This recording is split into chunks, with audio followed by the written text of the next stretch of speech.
The Adventures of Huckleberry.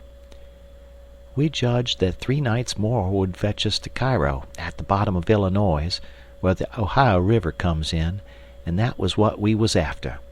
We would sail the raft and get on a steamboat and go way up the Ohio amongst the free states, and then be out of trouble. Well, the second night a fog begun to come on, and we made for a towhead to tie to, for it wouldn't do to try to run in a fog. But when I paddled ahead in the canoe, with the line to make fast, there warn't anything but little saplings to tie to. I passed the line around one of them right on the edge of the cut bank, but there was a stiff current, and the raft came booming down so lively she tore it out by the roots, and away she went. I see the fog closing down. It made me so sick and scared I couldn't budge for most half a minute, it seemed to me. And then there warn't no raft in sight. You couldn't see 20 yards. I jumped into the canoe and run back to the stern and grabbed the paddle and set her back a stroke. But she didn't come. I was in such a hurry I hadn't untied her. I got up and tried to untie her, but I was so excited my hands shook so I couldn't hardly do anything with them. As soon as I got started, I took out after the raft, hot and heavy, right down the towhead. That was all right as far as it went, but the towhead warn't 60 yards long, and the minute I flew by the foot of it I shot out into the solid white fog, and hadn't no more idea which way I was going than a dead man. Thinks I, it won't do to paddle. First I know I'll run into the bank or a towhead or something. I got to sit still and float, and yet it's mighty fidgety business to have to hold your hand still at such a time. I whooped and listened. Away down there somewheres I hear a small whoop. Up comes my spirits. I went tearing after it, listening sharp to hear it again. The next time it come I see I warn't heading for it, but heading away to the right of it. And the next time I was heading away to the left of it, and not gaining on it much neither, for I was flying around, this way and that and the other, but it was going straight ahead all the time. I did wish the fool would think to beat a tin pan and beat it all the time, but he never did, and it was the still places between the whoops that was making the trouble for me. Well, I fought along, and directly here's the whoop behind me. I was tangled good now. That was somebody else's whoop, or else I was turned around. I throwed the paddle down. I heard the whoop again. It was behind me yet, but in a different place. It kept coming, it kept changing its place, and I kept answering, till by and by it was in front of me again, and I knowed the current had swung the canoe's head downstream, and I was all right if that was Jim and not some other raftsman hollering. I couldn't tell nothing about voices in a fog, for nothing don't look natural nor sound natural in a fog. The whooping went on, and in about a minute I come a-booming down on a cut bank with smoky ghosts of big trees on it, and the current throwed me off to the left and shot by, amongst a lot of snags that fairly roared, the current was tearing by them so swift. In another second or two it was solid white and still again. I sat perfectly still then, listening to my heart thump, and I reckon I didn't draw a breath while it thumped 100. I just give up then. I knowed what the matter was. That cut bank was an island, and Jim had gone down the other side of it. It warn't no towhead that you could float by in 10 minutes. It had the big timber of a regular island. It might be 5 or 6 miles long and more than half a mile wide. I kept quiet, with my ears cocked, about 15 minutes, I reckon. I was floating along a course, 4 or 5 miles an hour, but you don't ever think of that. No, you feel like you're laying dead still on the water, and if a little glimpse of a snag slips by, you don't think to yourself how fast you're going, but you catch your breath and think, my, how that snag's tearing along. If you think it ain't dismal and lonesome out in a fog that way by yourself in the night, you try it once. You'll see. Next, for about half an hour, I whoops now and then. At last I hears the answer a long ways off, and tries to follow it, but I couldn't do it, and directly I judged I got into a nest of towheads, for I had little dim glimpses of them on both sides of me, sometimes just a narrow channel between, and some that I couldn't see I knowed was there because I hear the wash of the current against the old dead brush and trash that hung over the banks. Well, I warn't long loosing the whoops down amongst the towheads, and I only tried to chase them a little while, anyway, because it was worse than chasing a jack-o'-lantern. You never knowed a sound dodge around so, and swap places so quick and so much. I had to claw away from the bank pretty lively 4 or 5 times to keep from knocking the islands out of the river, and so I judged the raft must be butted into the bank every now and then, or else it would get further ahead and clear out of hearing. It was floating a little faster than what I was. Well, I seemed to be in the open river again by and by, but I couldn't hear no sign of a whoop nowheres. I reckon Jim had fetched up on a snag, maybe, and it was all up with him. I was good and tired, so I laid down in the canoe and said I wouldn't bother no more. I didn't want to go to sleep, of course, but I was so sleepy I couldn't help it, so I thought I would just take one little catnap. But I reckon it was more than a catnap, for when I waked up the stars was shining bright, the fog was all gone, and I was spinning down a big bend stern first. First I didn't know where I was. I thought I was dreaming, and when things begun to come back to me they seemed to come up dim out of last week. It was a monstrous big river here, with the tallest and the thickest kind of timber on both banks, just a solid wall, as well as I could see by the stars. I looked away downstream and seen a black speck on the water. I took after it, but when I got to it, it warn't nothing but a couple of saw logs made fast together. Then I see another speck and chased that, then another, and this time I was right. It was the raft. When I got to it, Jim was setting there with his head down between his knees, asleep, with his right arm hanging over the steering oar. The other oar was smashed off, and the raft was littered up with leaves and branches and dirt. So she'd had a rough time. I made fast and laid down under Jim's nose on the raft, and began to gap and stretch my fists out against Jim and says, "Hello, Jim, have I been asleep? Why didn't you stir me up?" "Goodness gracious, is that you, Huck? And you ain't dead? You ain't drownded? You's back again? It's too good for true, honey. It's too good for true. Let me look at you, child. Let me feel of you. No, you ain't dead. You's back again, live and sound, just the same old Huck. The same old Huck, thanks to goodness." "What's the matter with you, Jim? You been a-drinking?" "Drinking? Has I been a-drinking? Has I had a chance to be a-drinking?" "Well, then, what makes you talk so wild?" "How does I talk wild?" "How? Why, hain't you been talking about my coming back and all that stuff as if I'd gone away?" "Huck Finn, you look me in the eye. Look me in the eye. Hain't you been gone away?" "Gone away? Why, what in the nation do you mean? I hain't been gone anywheres. Where would I go to?" "Well, looky here, boss. There's something wrong, there is. Is I me, or who is I? Is I here, or where is I? Now that's what I wants to know." "Well, I think you're here plain enough, but I think you're a tangle-headed old fool, Jim." "I is I? Well, you answer me dis. Didn't you tote out the line in de canoe fer to make fast to de towhead?" "No, I didn't. What towhead? I ain't seen no towhead." "You hain't seen no towhead? Looky here. Didn't you line pull loose and de raft go a-hummin' down de river and leave you and de canoe behind in de fog?" "What fog?" "Why, de fog. De fog that's been around all night. And didn't you whoop? And didn't I whoop? till we got mixed up in the islands and one of us got lost and the other one was just as good as lost, 'cause he didn't know where he was? And didn't I bust up agin a lot of dem islands and have a turrible time and most get drownded?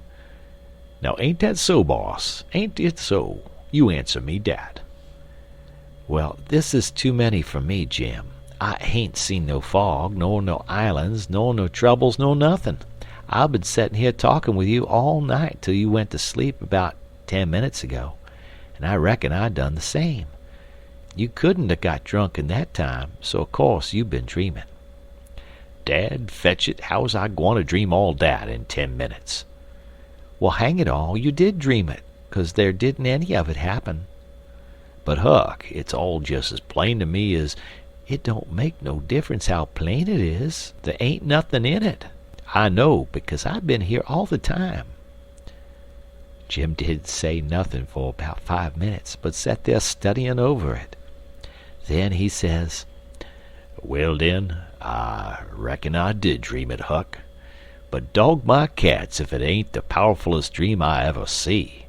And I hain't ever had no dream before that's tired me like this one." "Oh, well, that's all right, because a dream does tire a body like everything sometimes. But this one was a staving dream.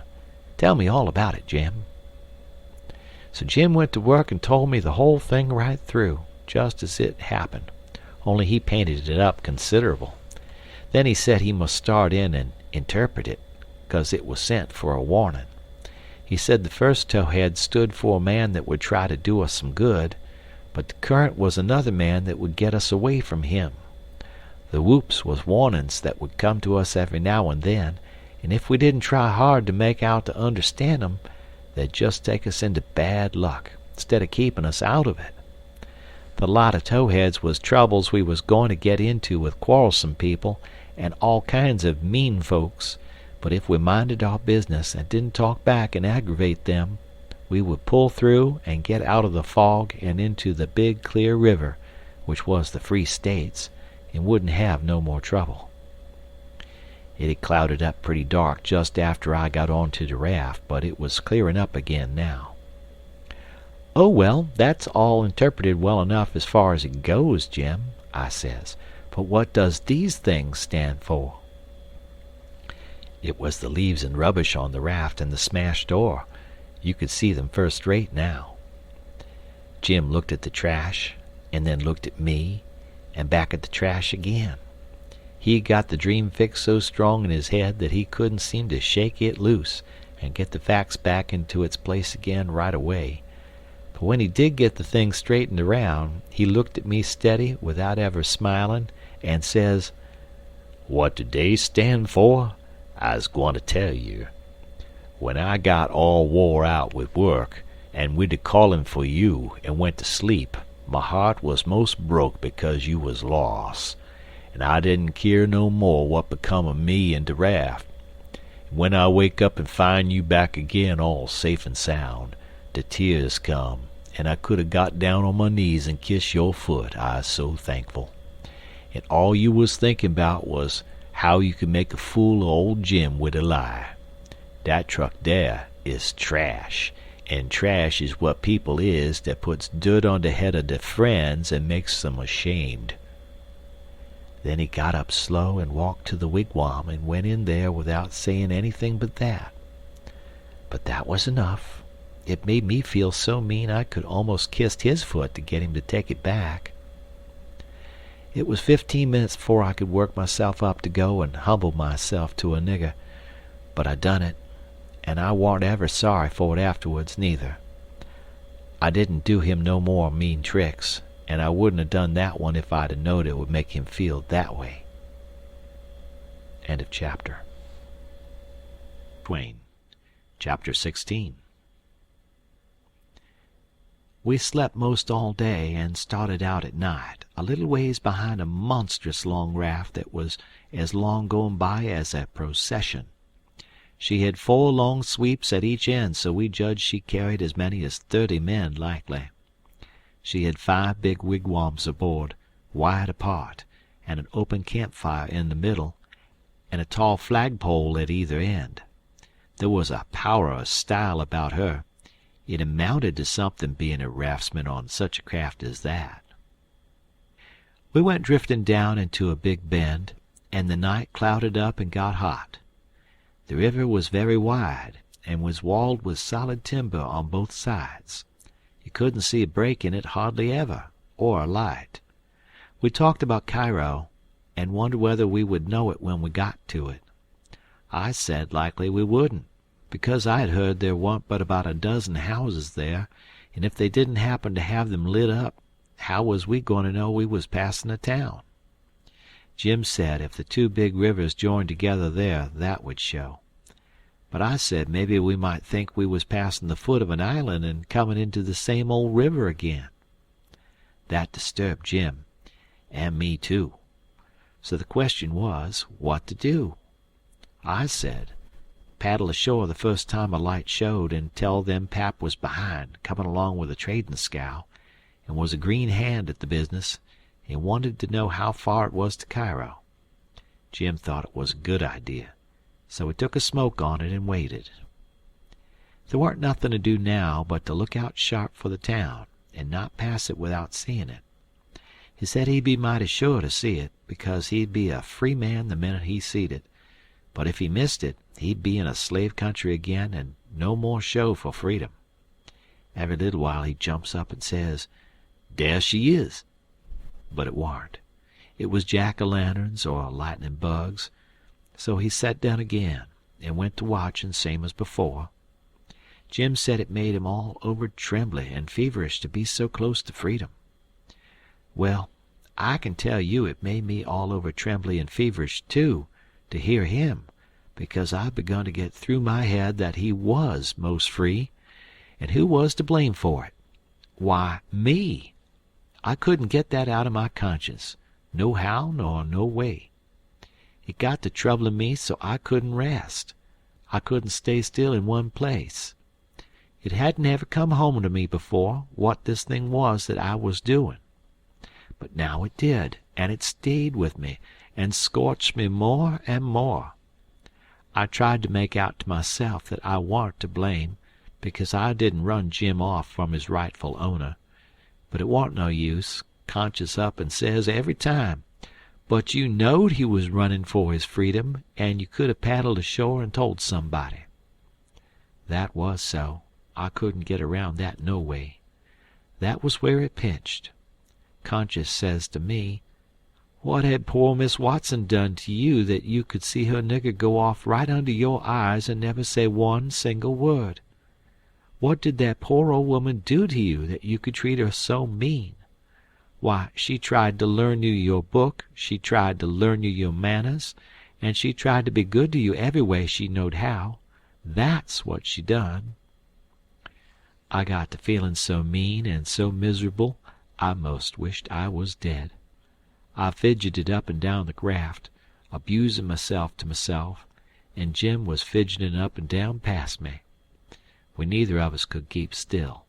Every time he danced around and said, "Dar's Cairo," it went through me like a shot, and I thought if it was Cairo I reckoned I would die of miserableness. Jim talked out loud all the time while I was talking to myself. He was saying how the first thing he would do when he got to a free state, he would go to saving up money and never spend a single cent, and when he got enough he would buy his wife, which was owned on a farm close to where Miss Watson lived, and then they would both work to buy the two children, and if their master wouldn't sell them, they'd get an abolitionist to go and steal them. It most froze me to hear such talk. He wouldn't ever dare to talk such talk in his life before. Just see what a difference it made in him the minute he judged he was about free. It was according to the old saying, "Give a nigger an inch and he'll take an ell." Thinks I, this is what comes of my not thinking. Here was this nigger, which I had as good as helped to run away, coming right out flat-footed and saying he would steal his children that belonged to a man I didn't even know, a man that hadn't ever done me no harm. I was sorry to hear Jim say that. It was such a lowering of him. My conscience got to stirring me up hotter than ever, until at last I says to it, "Let up on me. It ain't too late yet. I'll paddle ashore at the first light and tell." I felt easy and happy and light as a feather right off. All my troubles was gone. I went to looking out sharp for a light and sort of singing to myself. By and by one showed. Jim sings out, "We's safe, Huck, we's safe. Jump up and crack your heels. That's the good old Cairo at last. I just knows it." I says, "I'll take the canoe and go and see, Jim. It mightn't be, you know." He jumped and got the canoe ready, and put his old coat in the bottom for me to set on, and gave me the paddle. And as I shoved off, he says, "Putty soon I'll be a-shoutin' for joy, and I'll say, it's all on accounts of Huck. I's a free man, and I couldn't ever been free if it hadn't been for Huck. Huck done it. Jim won't ever forget you, Huck.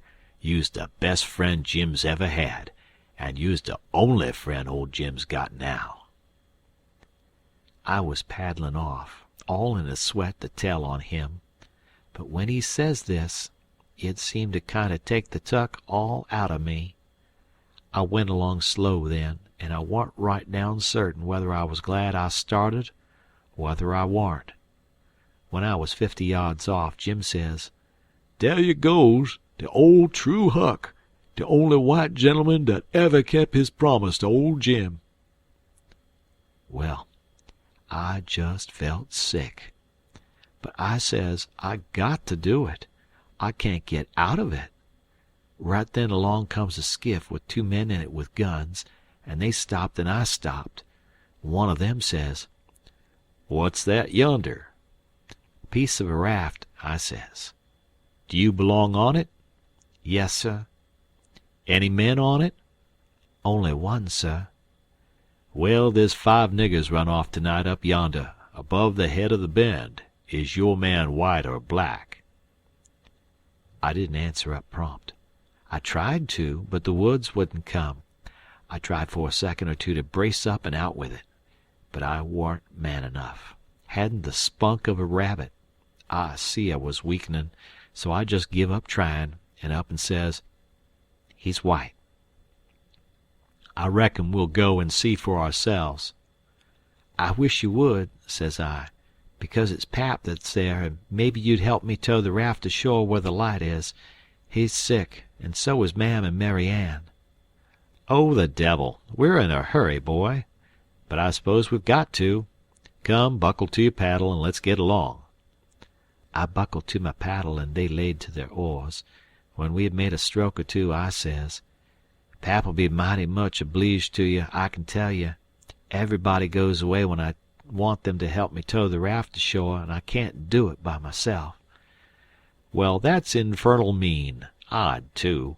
Say, boy, what's the matter with your father?" "It's well, it ain't anything much." They stopped pulling. It warn't but a mighty little ways to the raft now. One says, "Boy, that's a lie. What is the matter with your pap? Answer up square now, and it'll be the better for you." "I will, sir. I will, honest. But don't leave me, please. It's gentlemen, if you only pull ahead and let me heave you the headline, you won't have to come near the raft. Please do." "Set her back, John, set her back," says one. They backed water. "Keep away, boy, keep to leeward. Confound it, I just expect the wind has blowed it to us.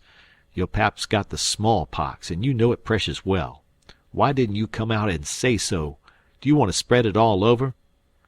"Well," says I, a-blubbering, "I've told everybody before, and they just went away and left us." "Poor devil, there's something in that. We are right down sorry for you, but well, hang it, we don't want the smallpox, you see. Looky here, I'll tell you what to do. Don't you try to land by yourself, or you'll smash everything to pieces.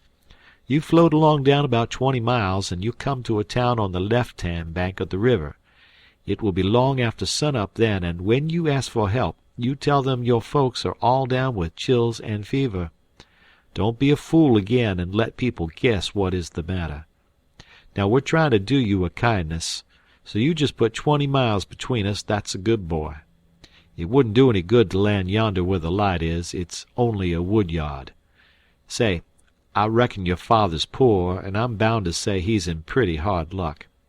Here, I'll put a $20 gold piece on this board, and you get it when it floats by. I feel mighty mean to leave you, but my kingdom, it won't do to fool with smallpox, don't you see? Hold on, Parker, says the other man. Here's a 20 to put on the board for me.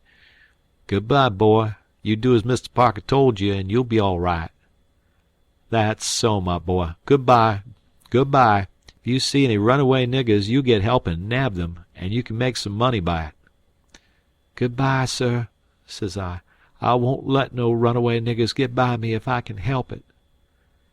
They went off, and I got aboard the raft, feeling bad and low, because I knowed very well I had done wrong, and I see it warn't no use for me to try to learn to do right. A body that don't get started right when he's little ain't got no show. When the pinch comes, there ain't nothing to back him up and keep him to his work, and so he gets beat. Then I thought a minute, and says to myself, hold on. S'pose you'd 'a done right and give Jim up, would you felt better than what you do now? No, says I. I'd feel bad. I'd feel just the same way I do now. Well then, says I, what's the use you learning to do right when it's troublesome to do right and ain't no trouble to do wrong, and the wages is just the same? I was stuck. I couldn't answer that. So I reckoned I wouldn't bother no more about it, but after this always do whichever come handiest at the time. I went into the wigwam. Jim warn't there. I looked all around. He warn't anywhere. I says, Jim! Here I is, Huck. Is they out of sight yet? Don't talk loud. He was in the river under the stern oar with just his nose out. I told him they was out of sight, so he come aboard. He says, I was a-listening to all the talk, and I slips into the river and was gwine to shove for shore if they come aboard. Then I was gwine to swim to the raft again when they was gone. But lawsy, how you did fool 'em, Huck. That was the smartest dodge. I tell you, child, I expect it save old Jim. Old Jim ain't gonna forget you for dat, honey. Then we talked about the money. It was a pretty good raise, $20 apiece. Jim said he could take the deck passage on a steamboat now, and the money would last us as far as we wanted to go in the Free States. He said 20 mile more warn't far for the raft to go, but he wished we was already there. Towards daybreak we tied up, and Jim was mighty particular about hiding the raft good. Then he worked all day fixing things in bundles and getting all ready to quit rafting. That night about 10 we hove in sight of the lights of a town away down in a left-hand bend. I went off in the canoe to ask about it. Pretty soon I found a man out in the river with a skiff setting a trot line. I ranged up and says, Mister, is that town Cairo? Cairo? No, you must be a blame fool. What town is it, mister? If you want to know, go and find out. If you stay here bothering around me for half a minute longer, you'll get something you won't want. I paddled to the raft. Jim was awful disappointed, but I said never mind. Cairo would be the next place, I reckoned. We passed another town before daylight, and I was going out again, but it was high ground, so I didn't go. No high ground round Cairo, Jim said. I had forgot it. We laid up for the day on a towhead tolerable close to the left-hand bank. I'd begun to suspicion something. So did Jim. I says, maybe we went by Cairo in the fog that night. He says, don't let's talk about it, Huck. Po niggers can't have no luck. I allus expected that rattlesnake skin warn't done with its work. I wish I never seen that snakeskin, Jim. I do wish I never laid eyes on it. It ain't your fault, Huck. You didn't know. Don't you blame yourself 'bout it.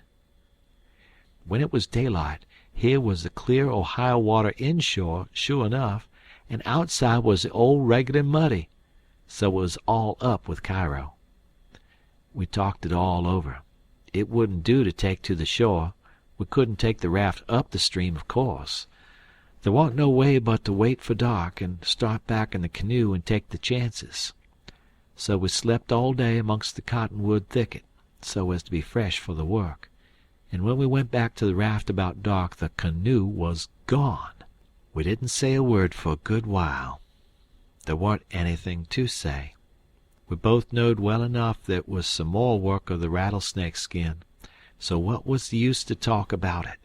It would only look like we was finding fault, and that would be bound to fetch more bad luck, and keep on fetching it too, till we knowed enough to keep still. By and by we talked about what we better do, and found there wa'n't no way but just to go along down with the raft till we got a chance to buy a canoe to go back in. We weren't going to borrow it when there warn't anybody around, the way Pap would do, for that might set people after us. So we shoved out after dark on the raft. Anybody that don't believe yet that it's foolishness to handle a snakeskin, after all that snakeskin done for us, will believe it now if they read on and see what more it done for us. The place to buy canoes is off of rafts laying up at shore. But we didn't see no rafts laying up, so we went along during 3 hours and more. Well, the night got gray and ruther thick, which is the next meanest thing to fog.